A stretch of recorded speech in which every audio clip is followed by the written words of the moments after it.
son will never be the same. I prayed with him and I asked Michael, I said, if there's any life in you, Michael, if it's anything in you, please squeeze my hand, please let me know you're still in this body. And he did.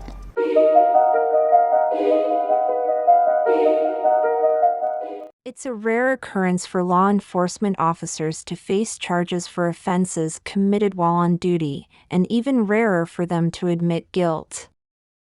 A group of police officers from Mississippi, including a faction known as the Goon Squad, have admitted their involvement in an alarming incident that targeted 2 black men. The officers adopted the Goon Squad moniker due to their disturbing willingness to use excessive force and cover it up.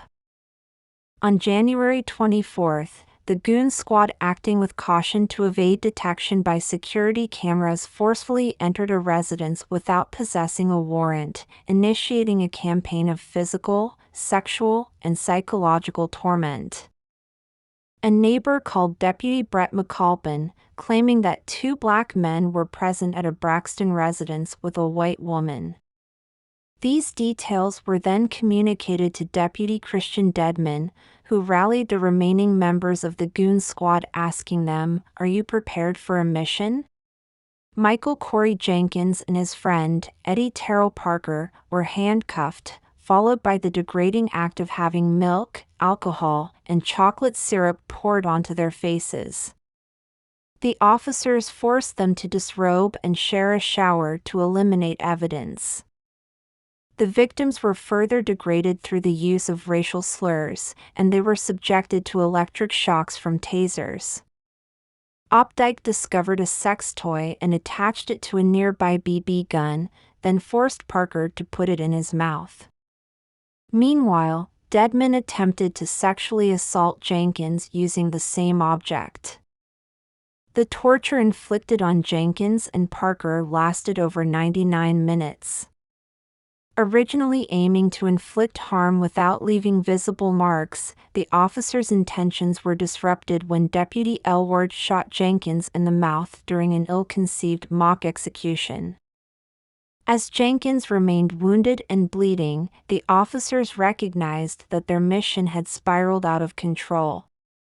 Instead of admitting their wrongdoing, they hastily concocted a plan to conceal their actions, involving fabricating a drug-related incident, pilfering surveillance recordings, and issuing threats. Elward alleged that Jenkins had made a move to reach for a gun once he was no longer restrained by handcuffs, which led to the subsequent shooting. Deputy Middleton proposed the idea of planting an unregistered gun, but Elward opted to use the BB gun instead. Additionally, Dedman offered to plant methamphetamine that he had obtained from an informant. Officer Opdyke took one of Elward's shell casings from the crime scene and placed it inside a water bottle, which he then discarded amidst tall grass nearby. Deputy Hartfield removed the hard drive from the residence's surveillance system and disposed of it in a nearby creek. Following these actions, McAlpin and Middleton made a pledge. They vowed to eliminate any officer who revealed the truth about the events that transpired. The officers went so far as to caution Jenkins and Parker to avoid Rankin County and return to Jackson or the other side of the Pearl River. Automated taser records, obtained by the Associated Press, paint a revealing timeline. The records indicate that deputies initiated the use of a stun gun at 10 p.m., followed by at least 3 additional discharges within the next 65 minutes. Redacted records suggest a pattern of deputies frequently activating and deactivating the tasers multiple times throughout that period. The investigation by the Mississippi Bureau of Investigation uncovered that a law enforcement officer discharged the shot into Jenkins' mouth at 11:45 p.m., marking a span of 99 minutes since the initial taser deployment. Hospital records showed that Jenkins suffered a lacerated tongue and broken jaw, and parts of his tongue had to be sewn back together. He still has trouble eating as a result of the injuries. Sheriff Bailey claimed that he had been deceived and gained a full understanding of the events involving Jenkins and Parker only upon reviewing unsealed court documents.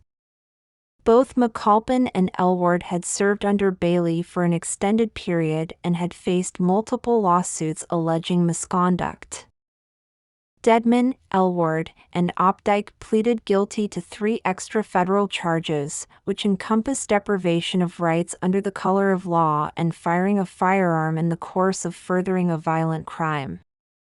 These charges were related to a different incident occurring on December 4, 2022.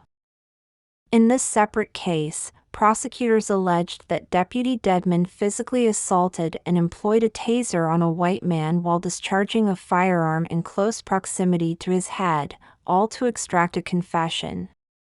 Meanwhile, Elward and Opdyke refrained from intervening in this situation. District Judge Tom Lee stated that the men's sentencing is scheduled for mid-November.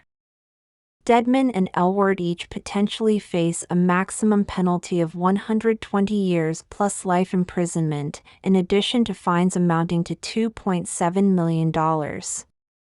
Hartfield might be subject to a sentence of up to 80 years and a fine of $1.5 million, while McAlpin could face up to 90 years in prison and a fine of $1.7 million. Middleton might be sentenced to a maximum of 80 years along with a fine of $1.5 million, and Opdyke could potentially receive a 100-year sentence and a fine of $2 million. Justice is what it all, what it all boiled down to. I'm just like them, whether they in uniform or not.